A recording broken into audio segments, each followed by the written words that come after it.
Today is July 18th, 2007. I am Jessica Clark. It is a pleasure to conduct this interview for the Dakota Memories Oral History Project in Bismarck, North Dakota. To start with, can you please state your full name? Armelia, Millie, my nickname, and Nagel, And what's your maiden name? Ibach, That's how you pronounce that. And where were you born? in Ammons County, Linton. And when were you born? 32.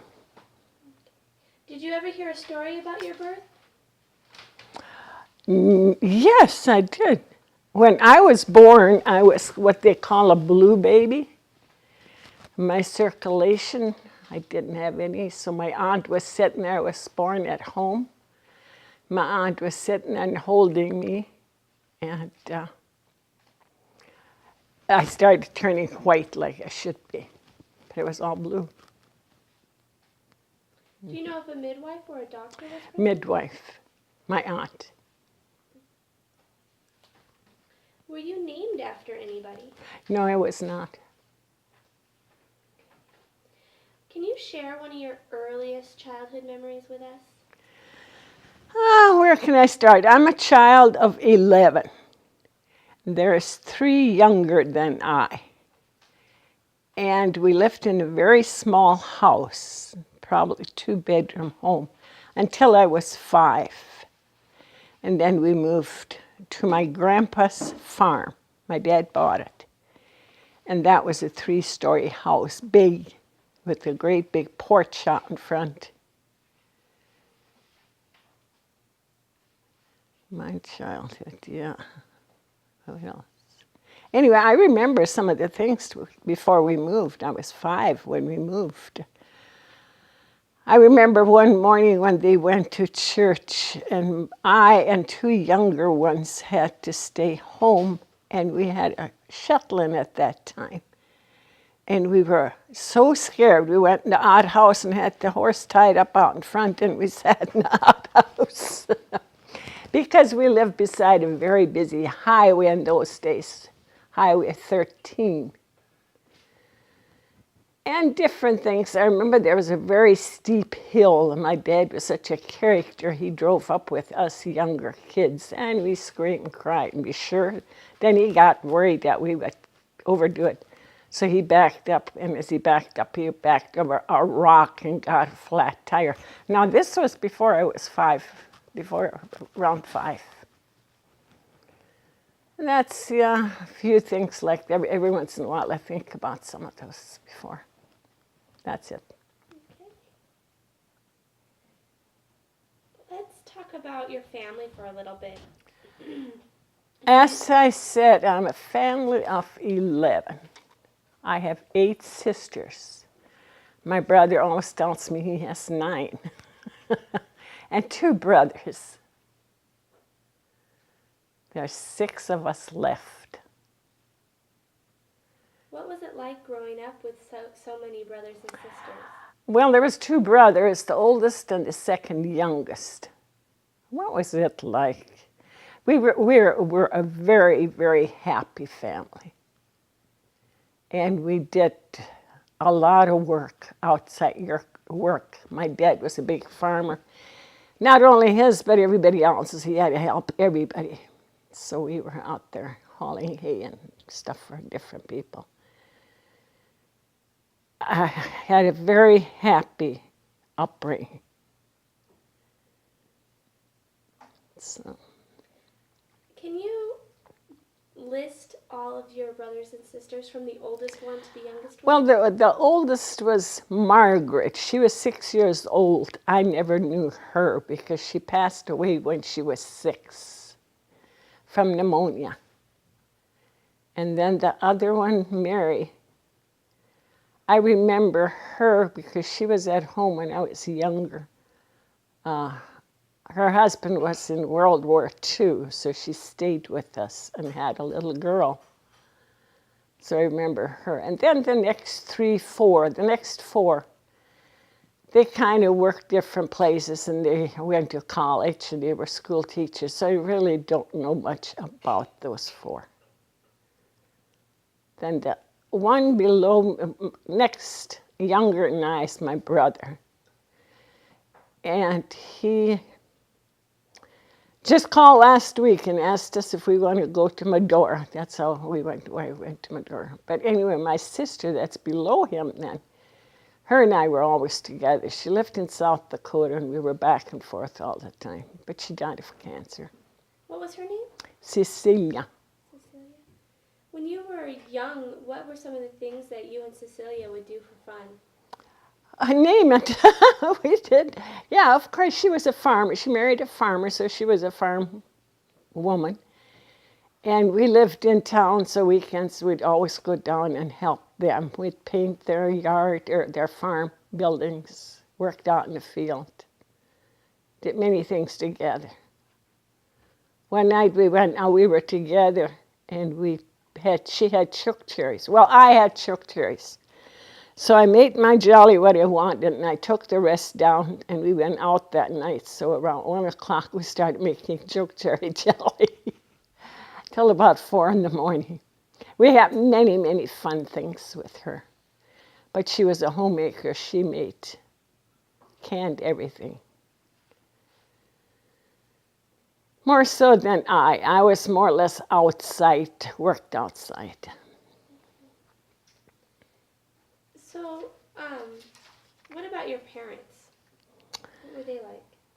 Well, my parents were okay. My dad was a very, very hard-working person, and thought he had to help everybody. So, of course, we had to help. And my mother, of course, she was pregnant a lot with 11 children, and then she got sick. So my mother was usually sitting in the chair and telling us what to do. I don't remember that much about her because I just remember her not being well. Did you know your grandparents? Yes, I do. Okay, my mother's side, Grandpa, they were also farmers on both sides. But they moved into Linton when I was a little girl. Then when I started high school, I stayed with certain people, I boarded at some people, but weekends I'd have to go down to my grandma's house. And she was such a fussy, she had carpeting. I had to clean her carpets with the toothbrush and vinegar water. Weekends. She was a very heavy-set woman, but so kind-hearted. Very nice lady. Grandpa was nice, didn't have much to say, but he liked to drink. Yeah. Grandma was also not a well person. She was very, very heavy. But she was not well. So she sat, but she was sure a fussy lady. We talk about that because of, she had sterling silver and stuff. We had to polish that when she got company. We had to go polish her silverware. But she couldn't do it. She sat there while we worked. So that's, yeah. And Grandpa was nice. I remember one time when I was a little girl, I stayed with them for what reason I don't remember. But my girlfriends that I had met in town, they went swimming. I don't know where it was, the swimming. Was it a creek or was it, I'm sure it wasn't a swimming pool. Well, I said, Grandpa, I can't go swimming. They want to go swimming. My grandpa, which was a big, heavy-set man, he said, well, you can wear my swimming suit. He meant it. That was not for a joke. He was going to help me out. So, of course, I couldn't go swimming. So did you know how to swim when you were a kid? No, but I sure learned fast. As we grew up, I was in grade school. We had a creek. Sundays, we'd go to different houses, different relatives and friends. And we'd all go down to the creek. There was about 7, 8 of us. And another girl and I got into a hole in the creek in the water. And we went down. where we jumped on top of each other to get up. I almost drowned it twice. We came up, we were gone. And somehow we got out. They tried to get us out, whoever swam with us. Somehow we got out. These grandparents that you spent the night at, those were your mom's parents? Those were my mother's folks. What were their names? Anton was grandpa, and Marianne was grandma. And what were their last A names? beautiful, wonderful, wonderful lady. Their last name, they were Singers. Okay. And then did you know your dad's parents? I sure did. They lived in town also when I was a little girl. They would come to the farm at harvest time because Grandpa would run. Oh, what was it called? Not the combine. At harvest time, the header, it was called in those days, with horses. And I had to go into town and feed their chickens. I was a little girl. I remember going to bed at night crying because I was homesick. What were Grandpa Ibach, his wife died when my dad got married. And there was 6 or 7 in the family. And my dad was the oldest. So through the years, a couple of years down the road, Grandpa got remarried. Married a gal with how many? 3, 4 kids. Anyway, those his children from his first wife didn't stay home because of her children. And so they kind of grew up at my mother's house. My mother took care of them. And she also had a house full. Let's see, your grandparents, either both sides, did they come from Russia? They did. They both came. What part of Russia, I don't know, but it was in the same area, I know. And I think my dad was he 2 months or 2 years when he was on the ship when they came over, is what I was told. And he also came into Grandpa, I don't know about Grandpa Ibach, but Grandpa Sanger came into as far as Eureka, and from there they came up and got some land. Grandpa Sanger was, I don't know where he got his education, but he was a school teacher. Farmer, but he taught school. So both of your grandparents were farmers? Yes, they were. Okay, and your parents were farmers? They were. What type of farmers were your parents? They all farmed the same grain and corn, oats, number of things. I remember my mother telling me to go out and feed the chickens, and I always had to ask her what it looks like, what I should give them. She said, "The one with the big kernel." What was that called? I can't remember what it was called.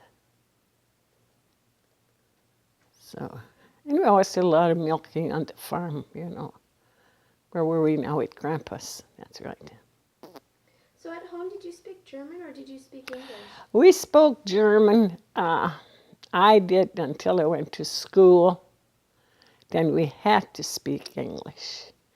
And if we were caught in those days, if you were caught speaking German, you had to write, "I will never speak German again." And this was not only in the classroom, that was on the playground, school grounds. I had to write that.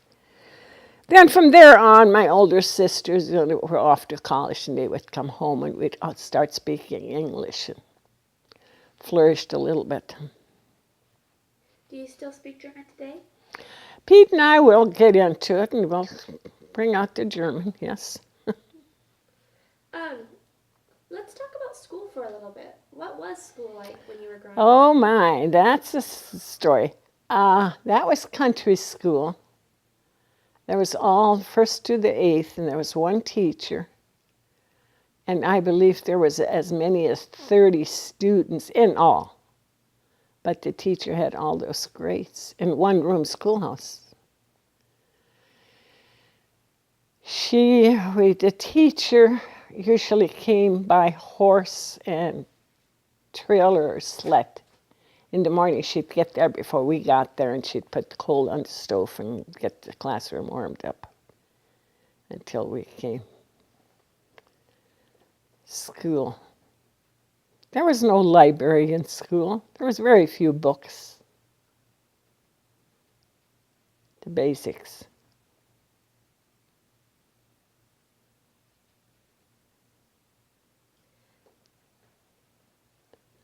Was getting an education for your brothers and sisters, was that important for your parents? Did they want? Not really. Not. They kind of stressed it, so but it wasn't. It was more work. You stayed home and you worked, helped them with the farm. So were you ever held out of a school for a day or something for farm work? Many times. Farm work. If it was busy, we had to stay home from school and get some work done. And after school, school usually let out at 4 o'clock. We'd come home and take the horses on the wagon and go out and pick the corn. First, you had to pick the corn. Then the evening, you sat in the hay mound and you husked that corn. We laugh about that now because that's the time we should have had books, homework. Did you have homework when you were going to school? Yes, there was homework. Was it possible to get it done at home with all the farm chores that you had to do? Yes, it was. Yes, it was, because the older ones helped the younger ones. And I can't say that the parents helped that much.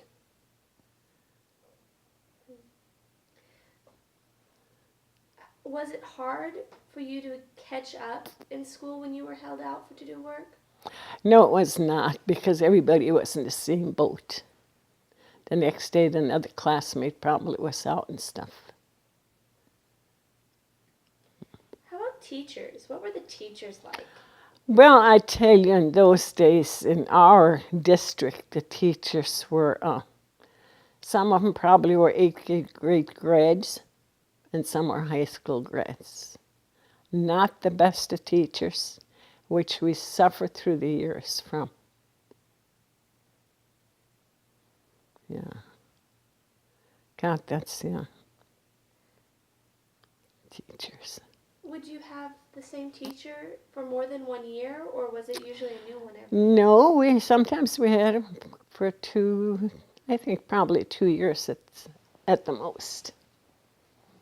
Do you remember if they were mostly women, or did you have some men? It was a mixture, men and women. Mm-hmm. When you think back to your childhood, is there a teacher that stands out as being a really good teacher? A tough one. My first grade teacher was a very, very tough one.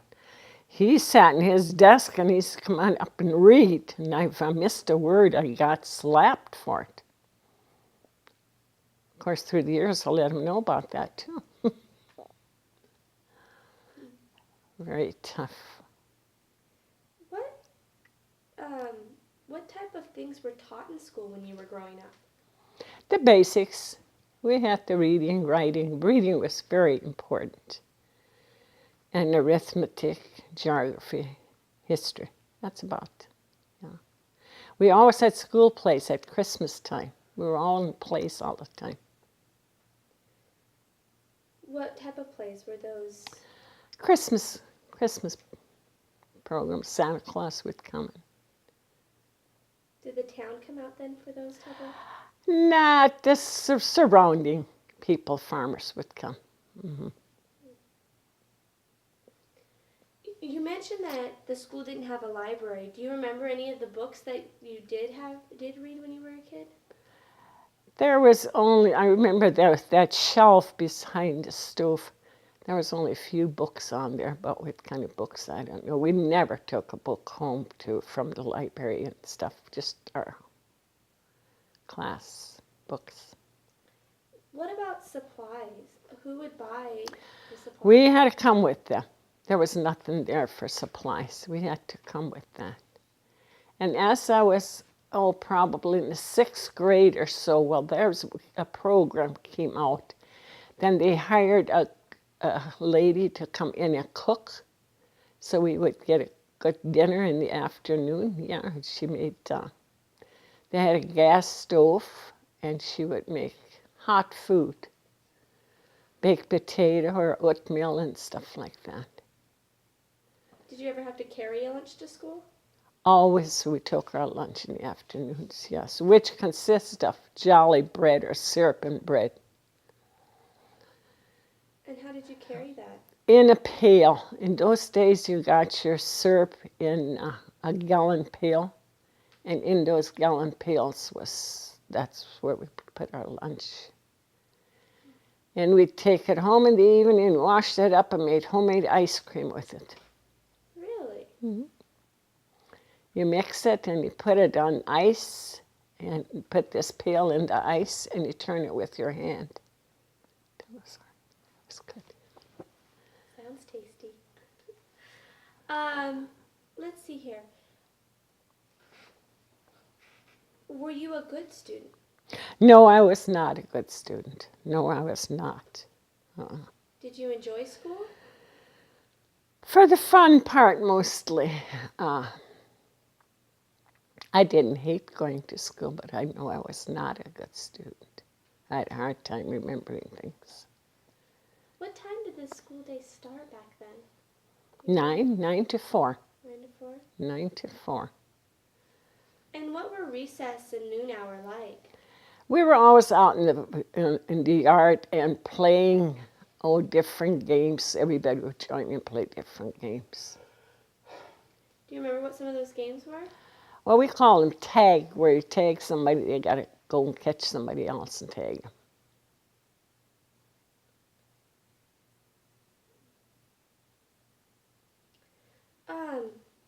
How far was the school from your farm? 2 miles. We always say in our when we kid each other, people that went to school would go, how should I know it went 2 miles to school? That's why I know it was 2 miles to school.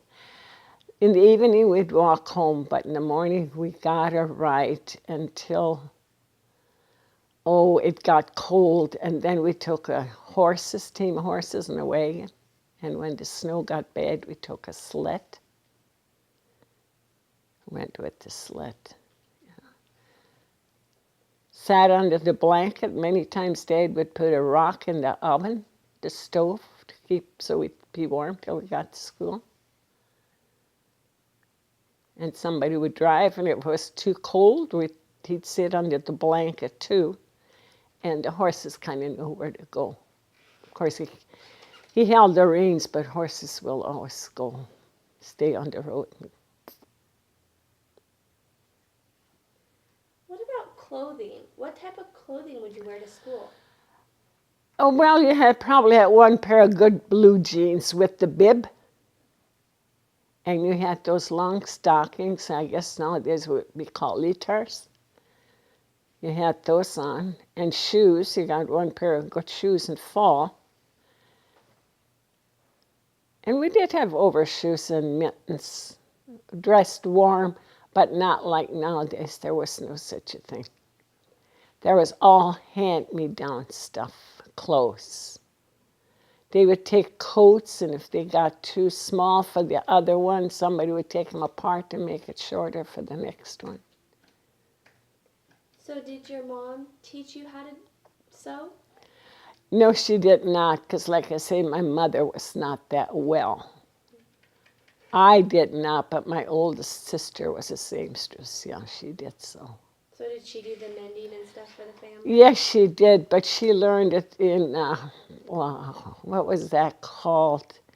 PPA or something like that. Do you remember that? No. Or some of the men went and they built bridges and stuff like that, and the women went sewing. The WPA. WPA, there we go.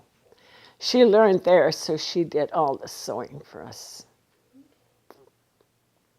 In those days, there was no waste. Everything was utilized. So how much older than you was your oldest sister? She's 10. She was 10 years older. Okay. So then, since your mother was ill, she did a lot of did she kind of raise you in a way, help raise you? Well, yes, she did. She sat in a chair and kind of told us what to do, bossed us. And of course, farm children to this day will know what work is. They know the work ethics. We just talked about that last night. neighbor lady and I. Because city children, they don't. It's sad. They just don't know how to help themselves. And for a farm child, well, that's why we say if depression would ever come, I know I would get by. I would know how to utilize things, but I don't think my children would. Let's turn to food for a little bit, because I think you probably have Oh yeah, get sure. some on cooking and the traditions. So let's talk a little bit about what were the food traditions like when you were growing up. Well, there was a lot of food made out of pasta. That was in the afternoon, and then in those days, because you worked hard, you needed a lot. You needed some good food. Sunday evening, we had something made out of meat, a roast or something. But in the afternoon, it was usually pasta type. A lot of chickens. We raised our own chickens, so you had to butcher those. You didn't go to the store and buy them. We had to butcher those chickens. Do you know how often you would butcher a chicken? Every day. Every morning after chores, it was chicken butchering time. And when you grow up, you just kind of you're so busy working, you don't advance. Like we'd close the chicken coop in the evening, so the animals, wild animals, skunks and stuff, wouldn't go in and kill them for us. Next morning, we'd get up, and the first thing we'd do, we'd open up the chicken coop. Well, then we had chores to do, which was about 9:30 or 10. Then we'd have to run after those chickens, catch them to butcher them. Now we laugh about it. Why didn't we leave that door closed until this was? But you know, we just went with the flow. So did you guys did your mom and dad purchase like baby chickens and then raise them up, or did you actually? Yes, that's how it came. Baby chicks. They came in a great big box. You'd go to town. There was a place where you buy those chickens, and then they bring them home, and we had the equipment. It was a box. You put all those chickens in there. And they raised them. We had put them, kept them in the house, in the kitchen, when they were babies, because it was cold. There was no electricity. So we kept them in the kitchen till they were probably a week old or so. Then they took them outside. So do you know about how many they would get at one time? As many as 300. Mm-hmm. And that would last an entire year? Yes. What was left over? Well, not all of them. We butchered, and there was no deep freezes. But we did, we had wheat. I think was it wheat or oats in the sheds? So you would wrap those chickens up and your beef and stuff, and you'd stick it in the oats or the wheat. I can't remember which one. And that would keep it cold in the shed. Yeah. And what was left over, the chickens, well, we kept those for the winter time. Then we'd get our eggs that way. And Saturdays was you butchered this chicken and you made soup for Sundays. So did you always help with the butchering? I sure did. What did you think about that process when you were a kid? You just do it. You're brought up with that. You just do it. It's not, now I couldn't touch a chicken. Mm-mm. But you know, you're just brought up that way. You just do it without thinking.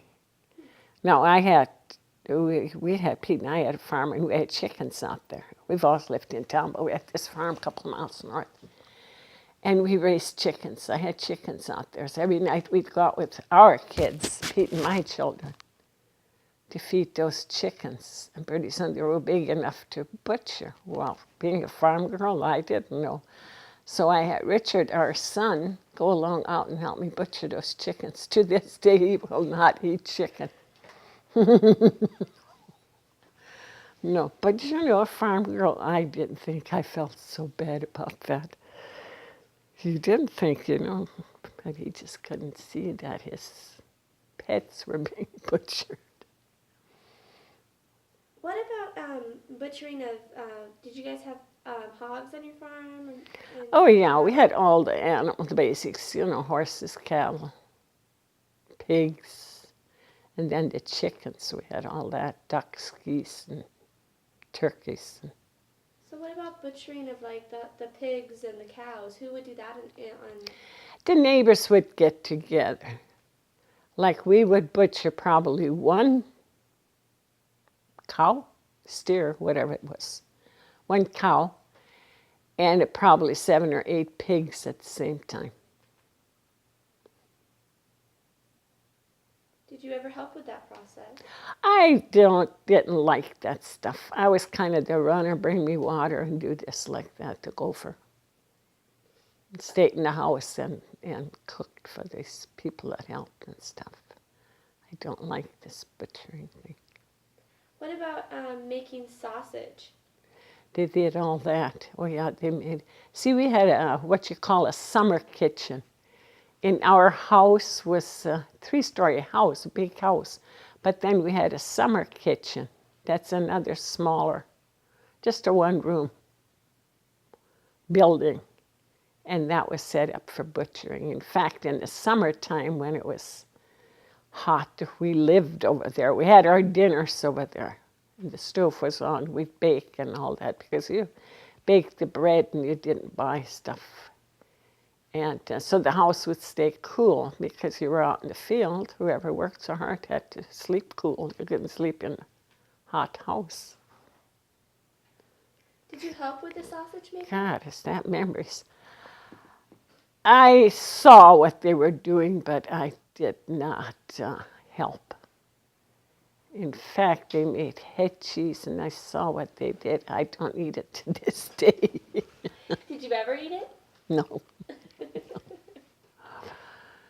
My dad liked to make blood sausage.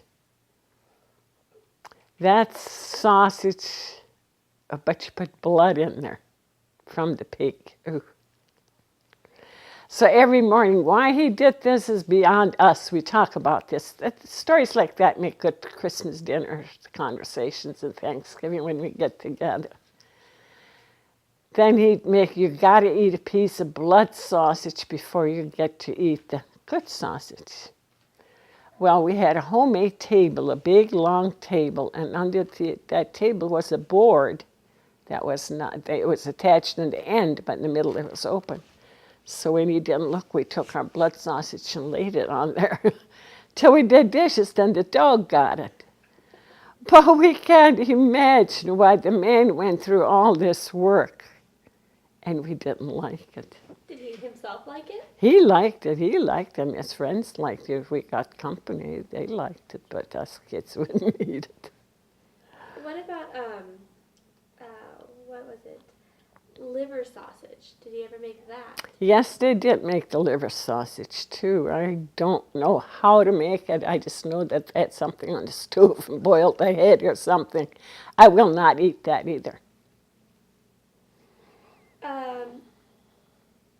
There are 2 other things that I've heard of. We'll start with pickled watermelon. Did you guys make that? Oh yes, even to this day, through the years, I have made this pickled watermelon. The basics is pickled watermelons like pickles, except for you cut up your watermelon, Keep some of the red on there and the white. Some leave the peeling on too. So it's just like the canning of a pickle just with watermelon? And then the famous German food, sauerkraut. Did you make that when you were growing up? We did not. Most people I've talked to have talked about making this sauerkraut. We never did. I think a lot of that stuff had to do, like Mother wasn't well and she wasn't going to show us how. So did you eat sauerkraut when you were a kid? Yes, we did. That we did. Where would you get it from? Bought. I think in those days it came in a big barrel and it took so much. A lot of the food in those days came in a big barrel. I remember the olives, those black olives, they were always in a big barrel. Pickles. That's sauerkraut. Yeah. When my mother grocery shopped, she would go in the grocery store and she would sit down and she'd tell the clerk, I need whatever she needed. I had a cabbage. He'd come with the cabbage. When he got there, she said, oh, I need carrots too. He was running for. But, there's only a handful of people in those days. And you came home with a bag full of groceries. That's all you bought because everything was homemade. So when your mother went into the grocery store, would you go with her? Many times. Did you enjoy that? I was a little bashful, just to get away from the farm. I think I just stood by her and held her dress so I wouldn't get lost. Because coming from the farm, you get to a little town, you think you're in Los Angeles. I don't. Oh dear, mind-boggling stuff. How far from town did you live? We just lived 7 miles, but for you to comprehend 7 miles, in my days, that was far. Now we say, my gosh, we could have walked in. You mentioned baking bread because everything was homemade. How often would you have to bake bread? Every other day. Every other day was the bread. And when the loaves were done, those were big loaves. See, that was a home cook stove with coal or wood. We'd have to go out in the field or the yard and pick up some wood or some corn cobs. And that's how we heated the stove. Then when the bread was done, we would take it in and lay it on the bed. That bed was just full of loaves of bread. And how many loaves would you bake at a time? I was just thinking here, could it be 6 to 8 loaves of bread? And before you baked, if we baked like every other day, with bread dough, you can make a lot of stuff. Now the dumplings come in there. You make dumplings, you make Indian bread. Indian bread, is that what you say? That's, Indian bread. That's where you pull, what do we call them now? Where you pull it and deep fry it. You take a piece of bread and you pull it, make it thin, like tacos, and then you deep fry it. What would you eat with that when you were growing up? With the bread, that was like you do nowadays. Bread was something for the left hand to do. I always say I could go without bread, but I know what to do with my left hand. I like that. But in those days, you had homemade choke cherry jelly. And you took that jelly, after it was cooked, you could put it on your bread with just a jelly. But also, if you put it in cream, you dunk the bread in that cream and jelly, you mix it. Oh, that was a good breakfast. That was good, but can you imagine nowadays how fat we would be? I should say heavy. Well, we worked it off, sure, but it was good. So will you take me through like a typical day of your childhood? Like what time would you wake up and then what would you do? I would say by 7 o'clock he had us up. We were up.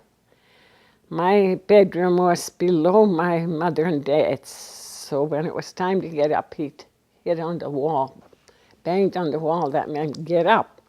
Well, many times we put my sister and I would put our foot down and pretend we were up and we'd fall asleep again.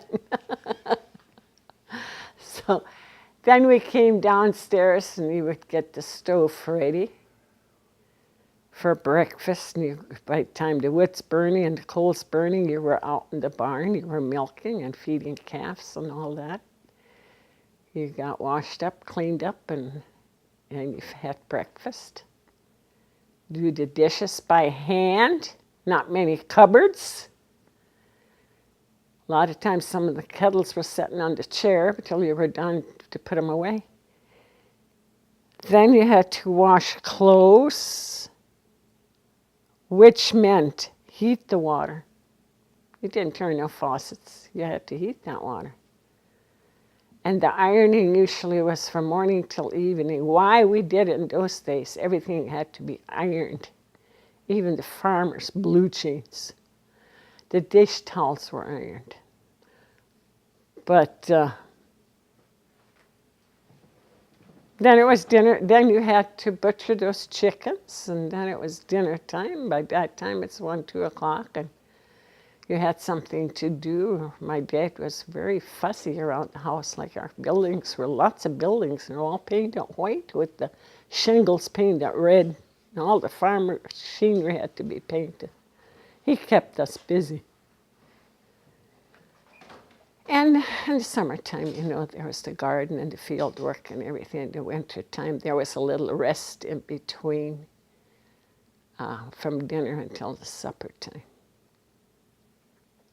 You mentioned laundry. How would you do laundry in the winter? Well, at first, way back, there was a wash basin and a board where you rubbed your clothes like this. And then when we got, no, but that was before we got electricity. We had a washing machine, conventional type, with the agitator. That would wash the clothes with the motor driven. And then later on, it was electric. When we got electricity, well, then it was conventional still. But we didn't have a dryer. There was no dryer. Pete and I, when I got married, was my first dryer. But we would hang them outside in the wintertime. There again, I don't know why we did. Almost froze hanging up those clothes. And of course, they would get stiff as a rock. So you bring them in the evening and you hang them over some furniture. You'd string a line from one end of the room to the next overnight. Next morning, you would dry. What would you use for soap? Made our homemade soap. Made homemade. That was with shortening and lye. And I don't know what else, but we made all our homemade soap. There was no such a thing as Hilux in this type of. But we had nice wash. That homemade soap made the wash nice. Okay, Millie, we're going to pick up with talking about how you met your husband. Well, for one, Millie, it has been so long ago I can't remember. No, to be honest, he was my sister's school teacher. And my other sister that was at home, I was off to school at the time, and I went to a dance that night, and my sister came and she said, I want you to meet your sister's school teacher. Then it was Pete. From then on, we dated each other. How long did you court each other, or did he court you? Well, he left for the service in between, so I would say about 3 years, 4 years. How long were you guys? It was kind of on and off. How long were you guys together before he was drafted? Probably a year and a half. Like I say, it was kind of an on and off thing. Was it hard for you when he left for? Not really, because I was young, carefree. How old were you when you met him? I was working at Fargo at the time. I was about 18, 19. Did you stay in contact with him when he was? We did. We write to each other. We wrote to each other, yeah. And then when he came back, how long after until you guys got married? Well, before he came home, we made marriage plans. We were to get married, so. Where were you guys married at? At the Strasburg-Linton area out in the country, a church for the name of Rosenthal Church, which is no longer there. They tore it down. Do you remember what the wedding was like? Oh, sure. Yes. In those days, the weddings were all-day weddings. By 10 o'clock was church. And then you rented a hall and you had your people there invited. You know, they came like 250, I think it was. Then you had dinner. Then you danced in the afternoon, had pictures taken and stuff, and then it was supper time. Then in the evening was the big dance for everybody. It was So- a full day. In those days, that was a full 2 big meals. Oof. Who made the meals? You hired somebody, and I remember for my wedding, we had chicken. I don't remember if it was in the afternoon or in the evening. But we butchered those chickens. I got pictures where we were all together butchering those chickens.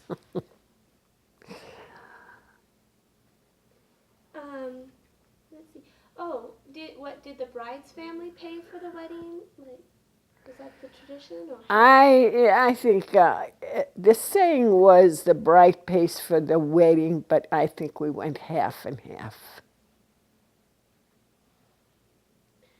Let's see here.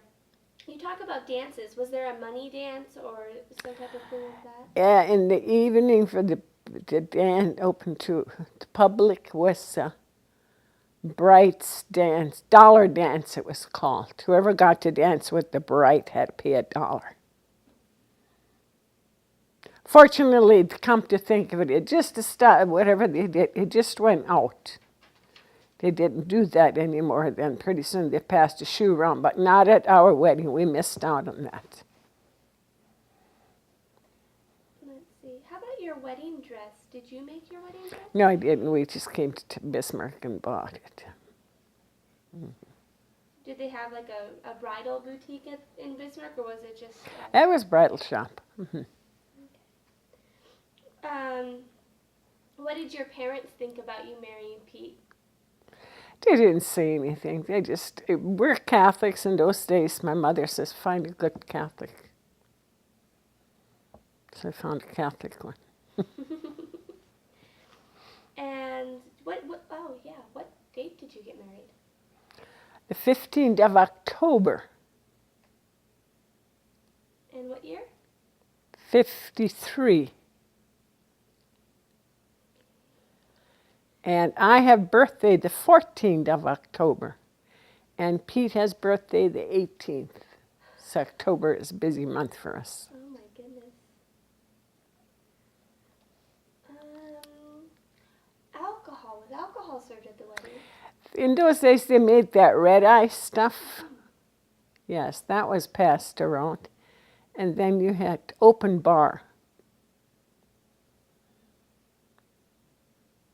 And what about the music? If you had a dance, what do you have for music? Oh, well, there was accordion. There was an orchestra, local. Is there anything else about your wedding that you'd like to share with us? The rest I'd like to forget. No. Not really. Not really. We came to Bismarck and stayed here ever since. What brought you to Bismarck? Well, that's where we went. That was what you call a honeymoon. We came to Bismarck. And Pete's folks lived here. So we moved in with them for a month or so, and then we bought our house. Okay, we are going to jump back a little bit to your childhood to ask some concluding questions on that. Fine. When you think back to your childhood, what is one of your scariest memories?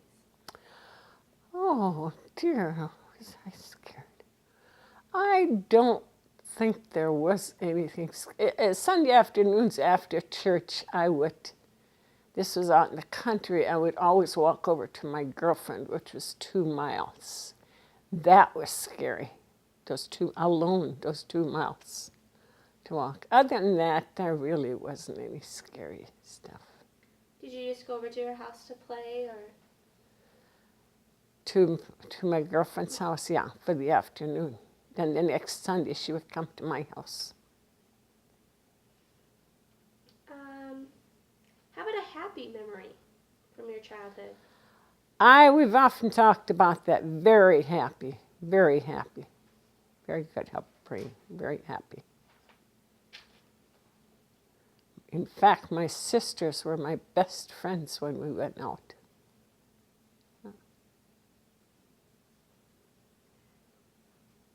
What about an adventure? Did you ever have an adventure when you were a young girl? Not as far as getting out in North Dakota, no.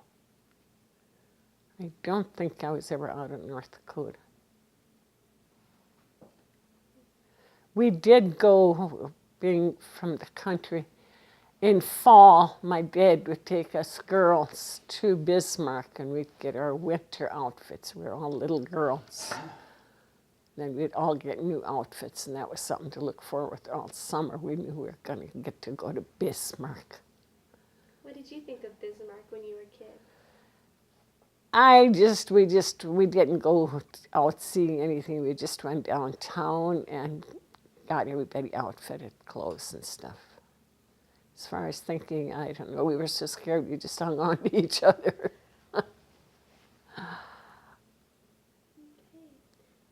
Is there anything else about your childhood that I didn't ask a question on? Or...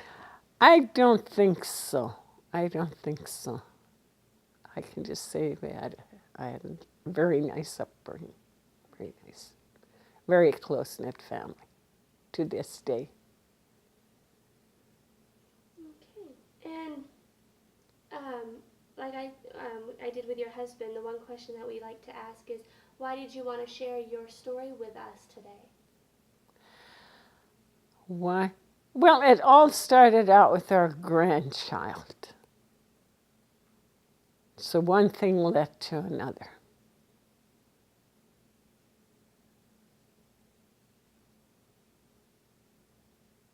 Okay. And is there anything else regarding your entire life that you wanted to add to this? I don't think so. I just can't think of anything that I would like to add. Okay. Well, thank you very much. We really enjoyed our visit. So. Come into the kitchen, I have to put an apron on. And when I'm done, I stick them in the drawer so it's not ironed. And as soon as I go in the kitchen, my husband sits at the counter and he starts eating on something while I'm cooking. So this morning I made the dough for some mipfle. And so I have got my water boiling, and I'll take the dough, and when it boils, and I'll cut it in there. Some people cut it, I pick it. I think. I kind of got away from this German cooking. I don't do that much. And I got my sauerkraut on, so after a while it'll boil, and you know what sauerkraut smells like. Good, gives you an appetite. Have you had sauerkraut before? I love sauerkraut. Okay. So I think I'm just going to get going. It'll boil eventually. But this takes long. Some are small, some are big. If you want to take your time, then you get even. And if not, you get little dumplings in here. Other than that, you just wait till it boils and you sit down and you eat. I kind of grew up on stuff like that. But I was not a gal for in the house. I was an outdoors person. So you've seen all this before? I've never seen making this before, never. Oh, you haven't? Okay. With dough? Mm-mm. Oh, this is a long process. I should have taken something more simple. This is just flour, eggs, and milk, and salt in your dough. And then you mix it. That's what she told me to do. So. And anytime you work with dough, it always helps to make it beforehand, about an hour or so. In my days, you did not. You made it and utilized it. But now they kind of let the dough rest a little.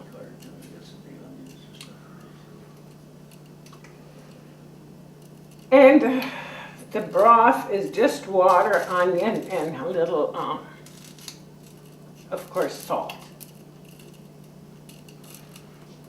Some people put in soup spices if you want that.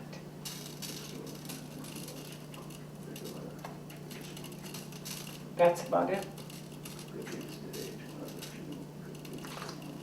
Sometimes it sticks, and then you add a little more flour and work your dough.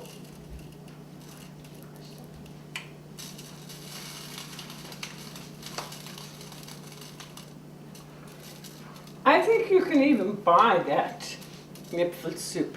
This is called Nipfel soup.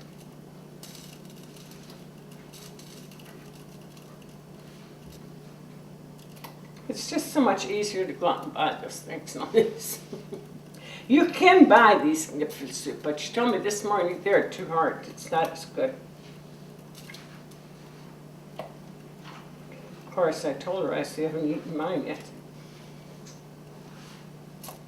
You just stand here and you pick it apart. Now, when I used to make it when the children were home, they would have to help with this. No matter what age they were, they had to stand here and do that. I put them by the counter, and they put it on a cookie sheet. This is how we grew up with stuff like that. And of course, on the farm, we have all kinds of meat. But we never had, if we had a dinner like this, we never had meat with it.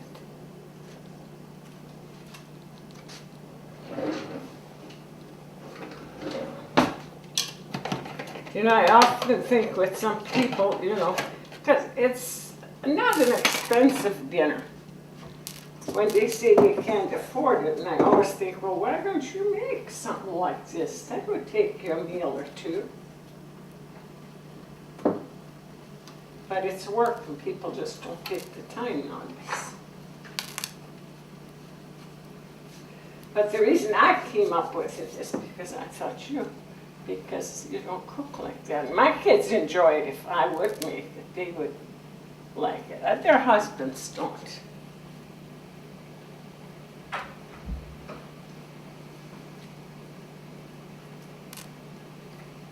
But this is a dish you do not put in a microwave. This is a long process. So you just, some people take the scissors and just cut them. Then you have to have your dough just so the right scissors. I think I've never done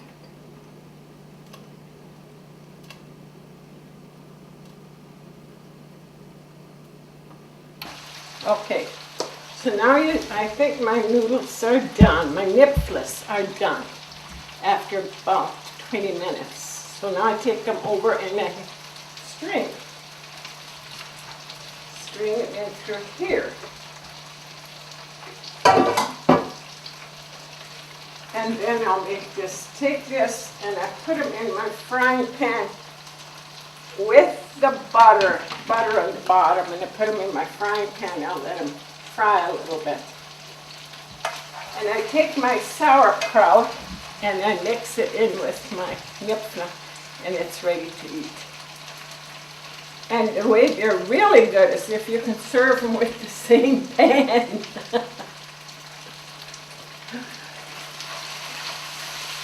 So that's about all that's to this dish. Some people put meat in there like they're in a sausage or something, but I was brought up when it's noodle dish, you do not add meat. We kind of add fruit. Not too much water here. Okay.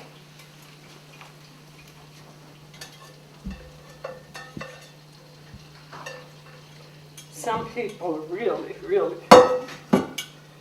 in fact, Kroll's Kitchen here in town makes the Nipfel soup, but then they leave the broth on there and add cream, I think, because it's kind of white.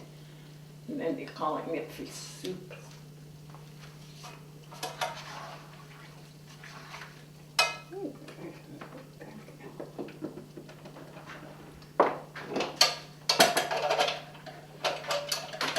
Sometimes he helps me with this stuff and sometimes he doesn't.